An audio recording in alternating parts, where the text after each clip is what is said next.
Dear students, welcome to Scientia again. पिछले video में हमने एन अवस्थी के चैप्टर एटॉमिक स्ट्रक्चर से कुछ क्वेश्चन बनवाए थे जो कि 1 to 10 थे। तो उसमें बहुत सारे फार्मूला यूज़ हुए थे।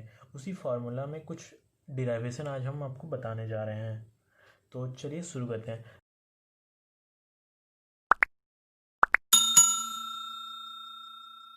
पहला हमारा है कि calculation of the radius of Bohr orbit. तो पहले बोहर ऑर्बिट होता क्या है ना। बोहर ऑर्बिट एक बोहर मॉडल है। तो उन्होंने बताया था कि कोई भी इलेक्ट्रॉन जो घूमते रहते हैं इस न्यूक्लियस के चारों ओर, ये हमारा सेंटर है जिनका चार्ज हम Q1 मान लेते हैं, और यहाँ पे इलेक्ट्रॉन घूम रहे हैं उनका Q2 मान लेते हैं।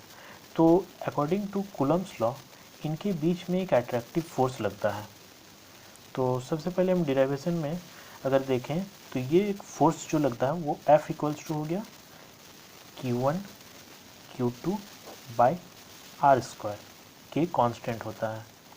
अब यहाँ पे जो Q1 है हमने लिखे हैं उनका वैल्यूज़ होता है उनके एटॉमिक नंबर के इक्वल। एटॉमिक नंबर के इक्वल इसीलिए होता है क्योंकि इस जगह पे प्रोटॉन होते हैं और प्रोटॉन सिर्फ और सिर्फ न्यूक्लियस में ही पाए जाते हैं। तो न्यूक्लियस में होने के कारण टोटल प्रोटॉन को हम अगर एक इलेक्ट्रॉन के चार्ज को E लिखते हैं और प्रोटॉन के चार्ज इलेक्ट्रॉन के चार्ज के इक्वल होते हैं तो उसको भी लिखेंगे, प्रोटॉन के चार्ज को भी।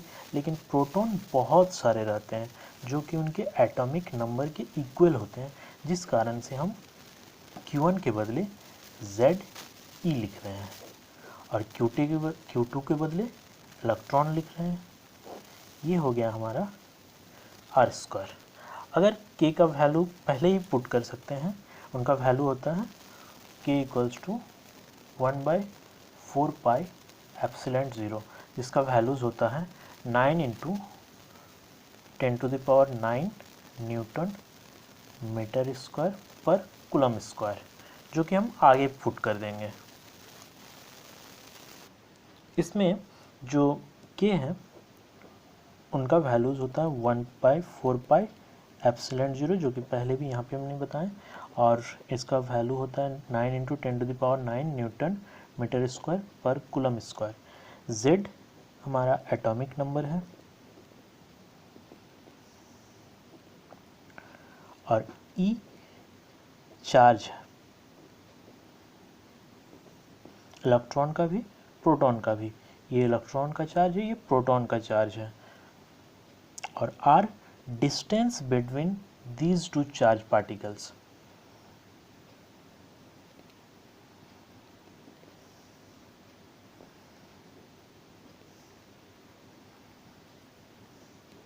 चार्ज, ठीक है। नाउ दीज कूलम फोर्स, ये फोर्स जो ये लॉ बताए थे वो कूलम्स में बताए थे, तो इसको कूलम्बिक फोर्स भी बोलते हैं।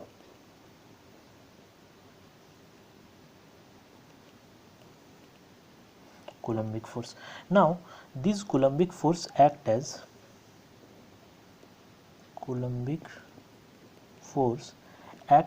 centripetal force. सेंट्रीपिटल फोर्स, तो कूलम्बिक फोर्स सेंट्रीपिटल फोर्स के इक्वल हो जाते हैं। तो इनका कूलम्बिक फोर्स यहाँ पे हमने निकाल चुके हैं कि ZE × E by R square equals to, और सेंट्रीपिटल फोर्स का क्या फॉर्मूला होता है mv²/r। mv²/r, m होता है मास, v velocity, r radius. Centripetal force जो कि इस टाइप से होते हैं, इनका मास, रेडियस और वेलोसिटी से रिलेटेड होते हैं। अब यहाँ से हम v² निकाल सकते हैं। v² इक्वल्स टू KZE², इनका मल्टीप्लाई हो गया तो KZE² बाय r², ये r ऊपर चला जाएगा और m नीचे आ जाएगा, तो r कैंसिल हो जाएगा। यहाँ r² था, एक r कट गया।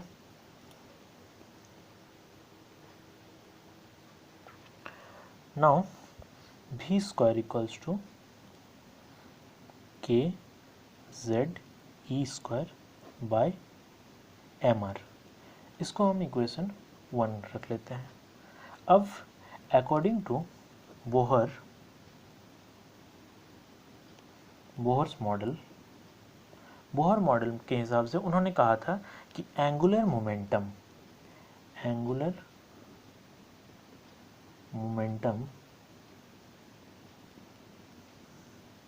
is integral multiple of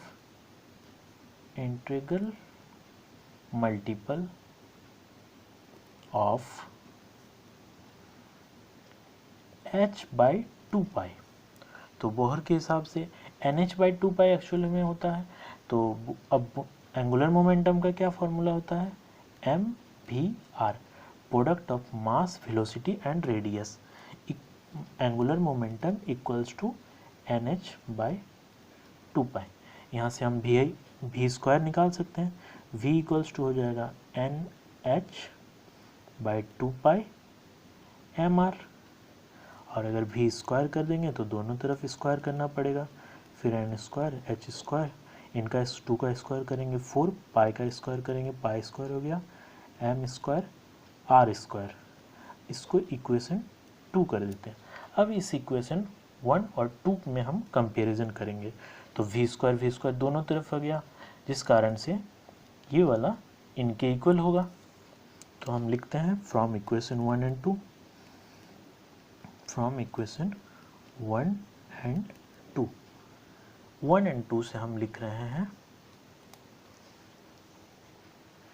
तो फ्रॉम इक्वेशन 1 एंड 2 हम ये लिख सकते हैं कि K Z E square by M R equals to N square H square 4 pi square M square R square.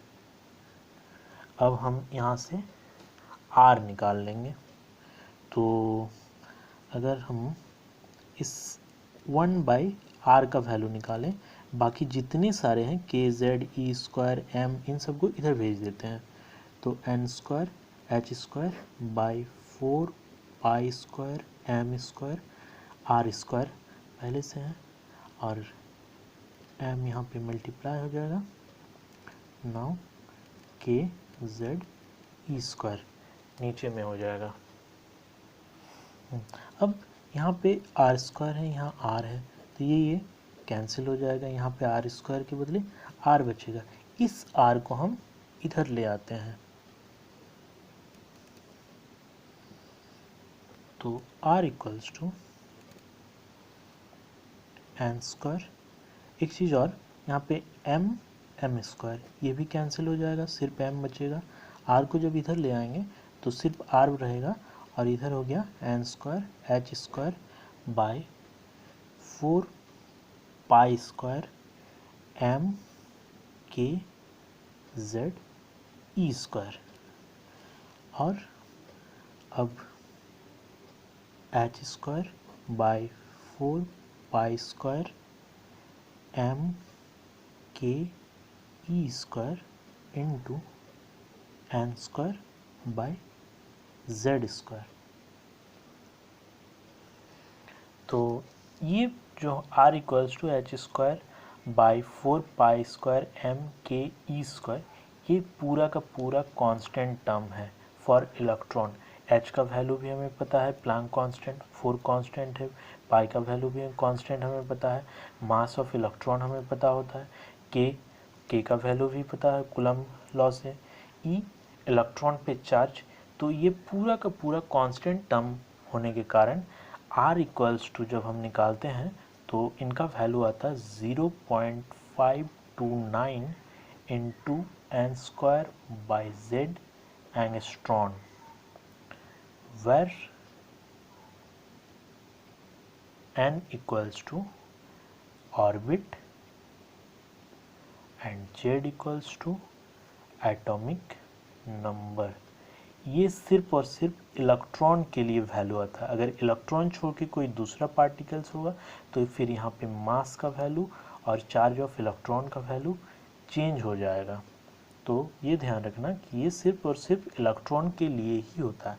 अब हम बात करते हैं कि for hydrogen atom, for H atom, अगर number of orbit, first orbit की बात करें, फर्स्ट ऑर्बिट, और फर्स्ट ऑर्बिट के केस में n का वैल्यू 1 होगा और z का वैल्यू तो हमें पता है हाइड्रोजन के लिए 1 होता है, तो r इक्वल्स टू हो जाएगा 0.529 और फार्मूला के हिसाब से n स्क्वायर मतलब 1 का स्क्वायर बाय 1, तो 0.529 इनका वैल्यू आएगा। इस रेडियस को बोलते हैं बोहर रेडियस, जो कि A0 से डिनोट करते हैं। और n की अगर nth ऑर्बिट की बात किया जाए तो यहाँ पे फार्मूला से हमने 0.529 n square by z angstrom, और 0.529 को हम क्या बोलते हैं A0, जो कि बोहर रेडियस होता है। बोहर रेडियस का वैल्यू है 0.529, तो इनके बदले हम n स्क्वायर बाई z और 0.529 के बदले A0 का वैल्यू पुट कर देंगे, जो कि nth ऑर्बिट के लिए होगा। ये पूरा का पूरा कोई भी सिंगल इलेक्ट्रॉन के लिए ये फार्मूला काम करेगा। ये इसका डिराइवेशन था। फॉर हाइड्रोजन एटम अगर हम बात करें H एटम और n का वैल्यू सेकेंड ऑर्बिट पे रहे, तो R2 का वैल्यू जो आएगा, यहाँ पे n का वैल्यू 2 पुट कर देंगे, z के बदले 1 पुट कर देंगे, यहाँ पे पुट करेंगे n का वैल्यू 2, z का वैल्यू 1, तो 2 स्क्वायर बाई 1 A0 यानी कि 4A0 हो जाएगा। अगर n3 की बात करें तो R3 का जो वैल्यू आएगा, यहाँ पे 3 का स्क्वायर बाई 1 A0 यानी कि 9A0 हो जाएगा। तो इसका मतलब कि ये जो रेडियस का वैल्यूज़ हो रहा है, यहाँ पे मान लीजिए न्यूक्लियस है, तो ये A0 हो गया। यहाँ से डिस्टेंस की बात करते हैं, यहाँ से डिस्टेंस हुआ 4A0, यहाँ से यहाँ का डिस्टेंस हो जाएगा 9A0, और ये वाली डिस्टेंस इनके बीच का डिफरेंस 3A0, इनके बीच का डिफरेंस ये वाले 5A0। तो ये प्रोसेस चलते रहेगा।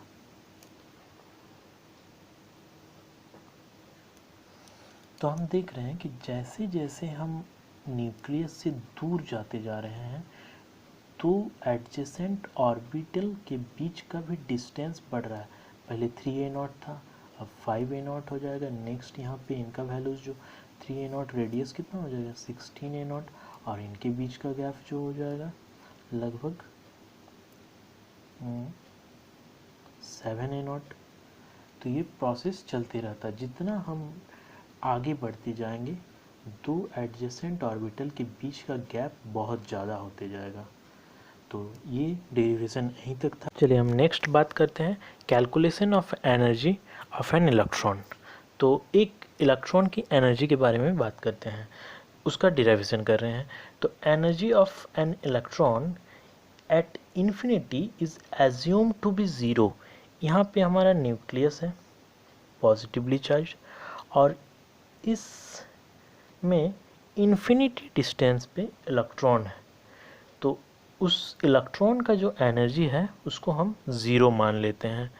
और जब ये electron under the influence of nucleus के इन्फ्लुएंस में आएगा, तो उन्हें कुछ काम वर्क डन करना पड़ेगा। ये डिस्टेंस मान लीजिए dr है, और यहाँ से न्यूक्लियस से इनके बीच का जो डिस्टेंस है वो इन्फिनिटी मान लेते हैं। और जब इलेक्ट्रॉन इन न्यूक्लियस के इन्फ्लुएंस में आएगा, तो ये वाला जो डिस्टेंस है यहाँ से यहाँ तक का वो r मान लेते हैं। तो जिस कारण से इस इलेक्ट्रॉन को under the influence of nucleus आने के लिए वर्क डन करना पड़ेगा। अब ये वर्क डन जो होगा वो पोटेंशियल एनर्जी के इक्वल होगा। तो पोटेंशियल एनर्जी इक्वल्स टू होते हैं वर्क डन।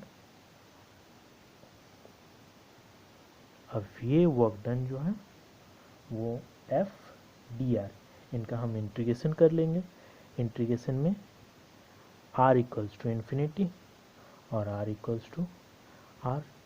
तो सिंपल सा इनका f का वैल्यू हम पहले भी बता चुके हैं, एक कूलम्बिक फोर्स होता है इनके इलेक्ट्रॉन और न्यूक्लियस के बीच का। तो ये कूलम्बिक फोर्स जो होते हैं ये r equals to infinity, r equals to r।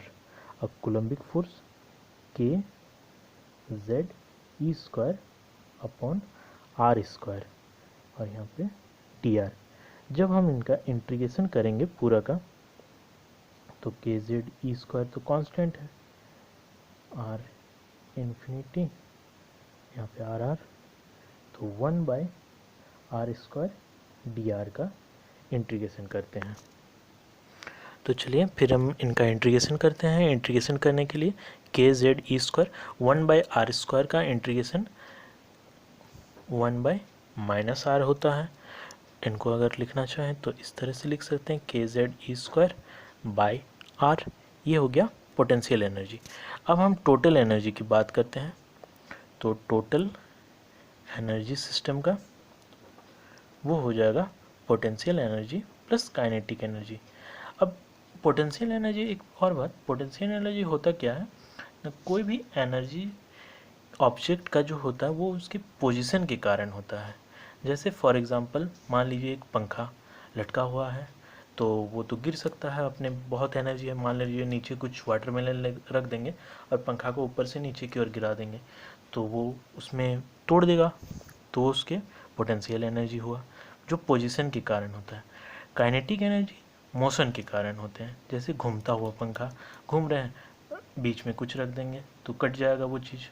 तो और फिर जैसे जैसे एक चीज़ और, जैसे जैसे पोटेंशियल एनर्जी डिक्रीज़ होते जाता है वो काइनेटिक एनर्जी में कन्वर्ट होने लगता है। एक टाइम ऐसा आता है कि पोटेंशियल एनर्जी और काइनेटिक एनर्जी का सम ऑलवेज कांस्टेंट रहता है। तो ये हमने 9th क्लास में भी आप लोग पढ़ चुके होंगे। तो पोटेंशियल एनर्जी यहाँ पे हमने निकाले K Z E square upon R. और काइनेटिक एनर्जी का क्या फार्मूला होता है, half M V square, 1/2 M V square. अब वी स्क्वायर जो हमने पहला डिराइवेशन अभी बता रहे थे वहाँ पे वी स्क्वायर का वैल्यू हम इससे पहले वाले क्वेश्चन पे भी बता चुके हैं, वो K Z E square by M R के इक्वल होता है। तो उसमें वी स्क्वायर का हम वैल्यू पुट कर देते हैं +1/2 एम। अब वी स्क्वायर का value K Z E square upon M R, M M cancel हो जाएगा, यहाँ पे बचेगा minus K Z E square upon R plus K Z E square upon 2r। इनको सॉल्व कर लेंगे। टोटल एनर्जी जो हो जाएगा हमारा -1/2 K Z E square upon R हो जाएगा। ये हमारे टोटल एनर्जी का फॉर्मूला। एक चीज़ और, इसमें टोटल एनर्जी जो आया हमारा वो पोटेंशियल एनर्जी का कितना, हाफ है। पोटेंशियल एनर्जी में ये है और इसमें भी ये है, लेकिन ये हाफ एक्स्ट्रा है। तो हम बोल सकते हैं कि total energy equals to potential energy by 2। एक चीज़, दूसरा काइनेटिक एनर्जी का वैल्यू जो आया वो टोटल एनर्जी के जैसा ही आया, एकदम जस्ट सेम टू सेम, लेकिन जस्ट साइन का डिफरेंस, इसमें प्लस आया था इसमें माइनस आया था। मतलब हम बोलना चाहते हैं कि total energy equals to minus kinetic energy. ये 3 चीज़ याद रखिएगा। और जब हम इनका टोटल एनर्जी में K Z E square upon R, तो जब इनका वैल्यू पुट कर देंगे आर का यहाँ पे 1/2 के के का वैल्यू कांस्टेंट होता है, उनका वैल्यू हम नहीं पुट कर रहे हैं z, और ई का वैल्यू भी कांस्टेंट होता है 1.6 इंटू 10⁻⁹, ई का वैल्यू 1.6 इंटू 10⁻⁹ कूलम होता है, के का वैल्यू 9 इंटू 10⁻⁹ होता है। ये वैल्यू याद रखना है। तो जब हम ये सारे कांस्टेंट टर्म का वैल्यू पुट कर देंगे, कि कांस्टेंट टर्म को हम अलग कर लेते हैं 1/2 z अपॉन इनका value K Z E square upon R, फिर से एक बार लिख लेते हैं। अब हम बोहर मॉडल के हिसाब से पढ़े थे कि रेडियस इक्वल्स टू क्या होता है N square by Z square into A naught होता है, बोहर रेडियस को बोलते हैं, और एन ऑर्बिट को बताते हैं, जेड उनके एटॉमिक नंबर। तो आर का वैल्यू इस जगह पे पुट कर देते हैं, -1/2 यहाँ पे के होगा K Z E square upon N square A naught into Z. इनको सॉल्व करेंगे अगर तो -के E square upon 2 A naught into Z square by N square. ये इलेक्ट्रॉन वोल्ट में अभी हम निकाल रहे हैं पर एटम। अब इनका जब वैल्यू पुट कर देंगे तो आएगा -13.6 Z square by N square electron volt पर एटम। ये हो गया इलेक्ट्रॉन वोल्ट। उसी को अगर हम जूल में चाहें तो चेंज कर सकते हैं, 1.13.6 into 10 Z square by N square electron volt पर एटम को, इसको अगर जूल में चेंज करेंगे तो 2.18 into 10⁻⁻18 Z square upon N square joule per atom हो जाएगा। तो ये पूरा का पूरा डिराइवेशन हो गया। अब हम बात करते हैं जैसे for hydrogen atom, for H atom की।